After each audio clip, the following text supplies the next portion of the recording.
हमेशा ही मनुष्य को सत्य और ज्ञान की ओर प्रेरित किया है। वे भगवान कृष्ण के रूप में प्रस्तुत हुए थे और उनके वचन और विचार अनंत ज्ञान और भक्ति की प्रेरणा है। एक ऐसा विचार जो हमें बताता है कि दुख और सुख दोनों ही मनुष्य के जीवन के अभिन्न अंग हैं। यह विचार हमें बताता है कि दुख और सुख मनुष्य के जीवन का नियमित हिस्सा है। हम सभी जीवित प्राणियों की तरह जीवन में दुख और सुख दोनों का अनुभव करते हैं। जीवन की प्रकृति ही ऐसी है कि कभी खुशियां होती हैं और कभी दुख। यह बदलते समय की एक अभिन्न भागीदार है जो हमें बताती है कि सुख की बारी अवश्य आएगी।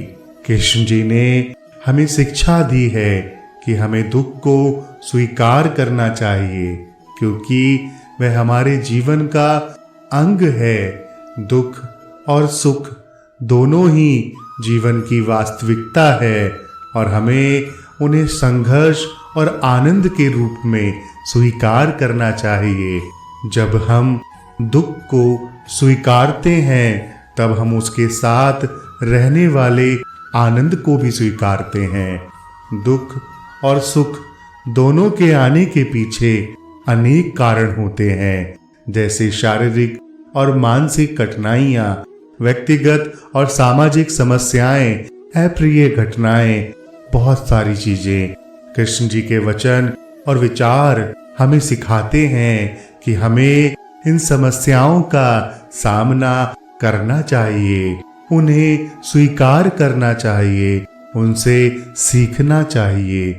हमें यह ज्ञान रखना चाहिए कि जब हम दुख के साथ संघर्ष करते हैं तब हम सभी क्षेत्रों में विकास कर सकते हैं और सुख की ओर आगे बढ़ सकते हैं।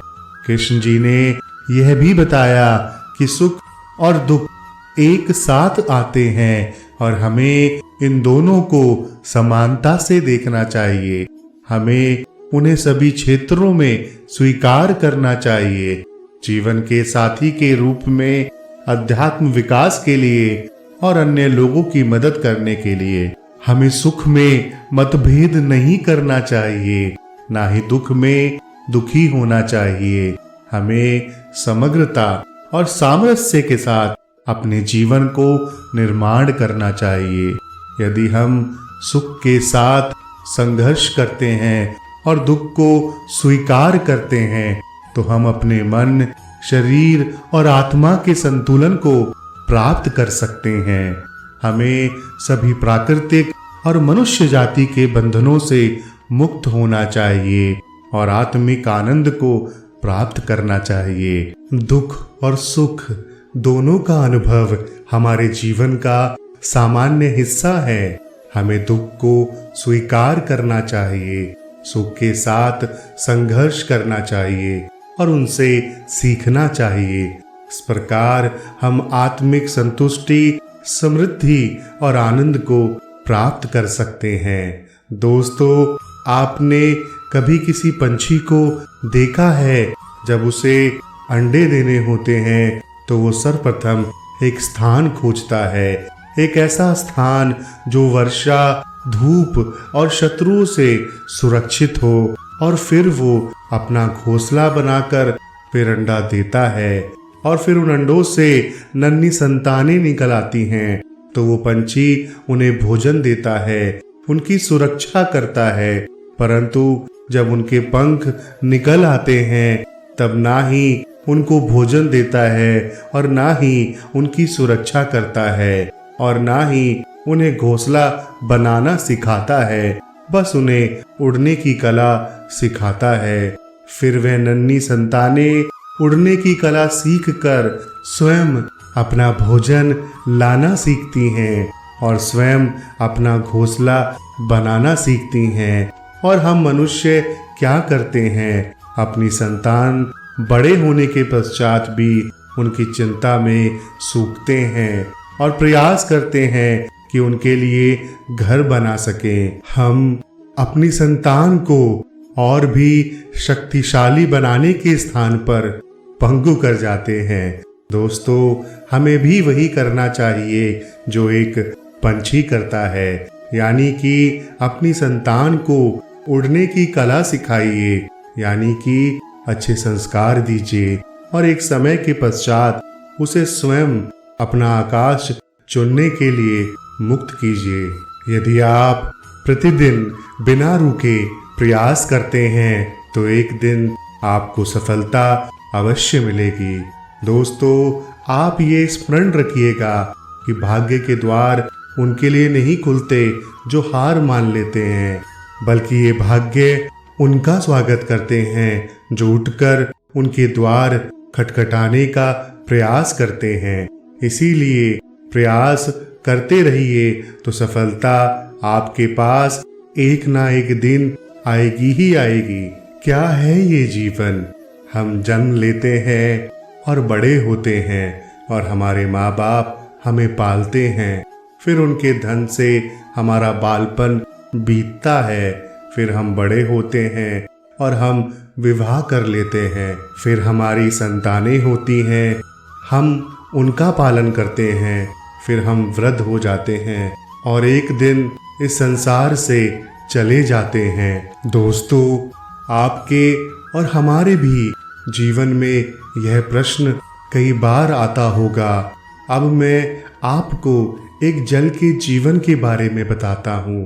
सागर से भाप बनकर उड़ता है, मेघ बनकर बरसता है और फिर नदी बनकर फिर से सागर में समावेश करता है, किंतु कभी ये प्रश्न नहीं करता कि उसका जीवन क्या है और उसका उद्देश्य क्या है। जल हर भाव जीता है और जितना बन सके देता जाता है।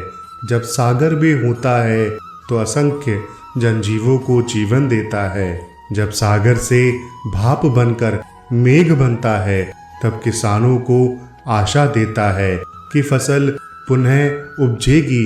जब वर्षा बनकर बरसता है तो उस सुखी और प्यासी धरा को सींचता है और जब नदी में प्रवाहित होता है तो किनारों पर वनस्पतियों को जीवन देता है।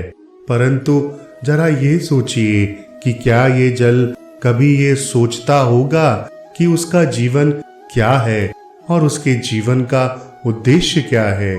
नहीं, बस वो अपने धर्म का पालन करता है और जितना हो सके सबको आनंद देता है। इसीलिए जीवन में कभी ये प्रश्न मत कीजिएगा, ये जीवन क्या है और इस जीवन का उद्देश्य क्या है। बस इस जीवन को अच्छे कर्म करते हुए जियो और जितना हो सके सबको आनंद देते रहो।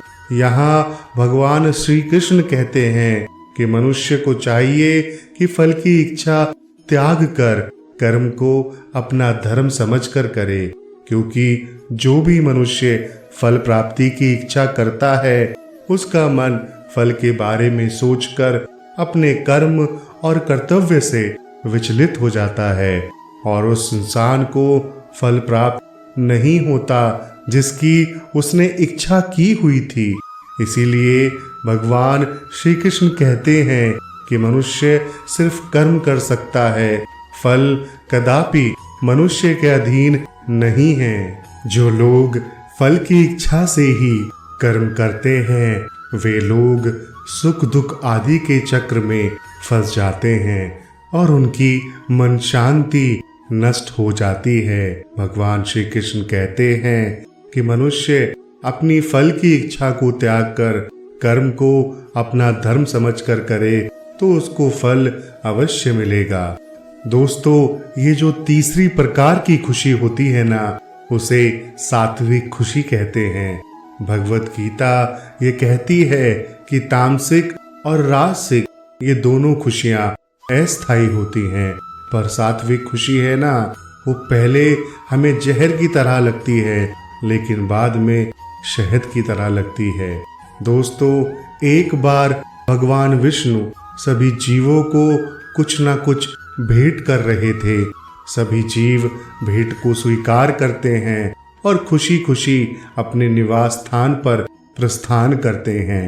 जब सभी जीव वहां से चले गए तो माता लक्ष्मी ने भगवान से कहा, हे नाथ, आपने सभी जीवों को कुछ ना कुछ दिया और अपने पास कुछ भी नहीं रखा, लेकिन एक चीज जो आपने अपने पैरों के नीचे छिपा लिया वो क्या है? फिर भगवान ने माता लक्ष्मी से कहा, हे देवी, मेरे पैरों के नीचे शांति है। शांति को मैंने किसी को भी नहीं दिया, क्योंकि सुख सुविधाएं तो सभी के पास हो सकती हैं, लेकिन शांति तो किसी दुर्लभ व्यक्ति के पास ही होगी। यह मैं सबको नहीं दे सकता, क्योंकि जो मेरी प्राप्ति के लिए तत्पर होगा और उसकी चेष्टाएं मुझ तक पहुंचने की होंगी, उसी को शांति मिलेगी। भगवान विष्णु की आज्ञा लेकर शांति ने माता लक्ष्मी से कहा कि हे जगत माता, श्री हरि ने मुझे अपने पैरों के नीचे नहीं छिपाया है, बल्कि मैं खुद ही अपने पैरों के नीचे छिप गई। इसीलिए शांति तो सिर्फ श्री हरि के चरणों के नीचे ही जीव को मिलेगी, अन्यथा कहीं नहीं।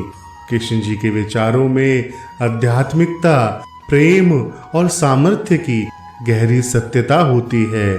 उन्होंने महाभारत काल में अपनी महानता के माध्यम से मानवता के लिए जीवन के मूल्य और रहस्यों का परिचय किया है।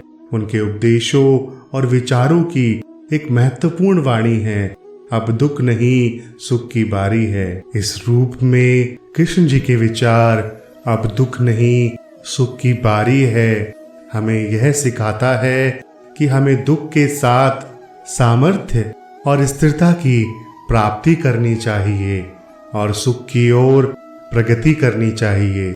हमें इस वाक्य का अभ्यास करना चाहिए और अपने जीवन में इसका अनुपालन करना चाहिए, ताकि हम जीवन के मार्ग में स्थिर और संतुष्ट रहें।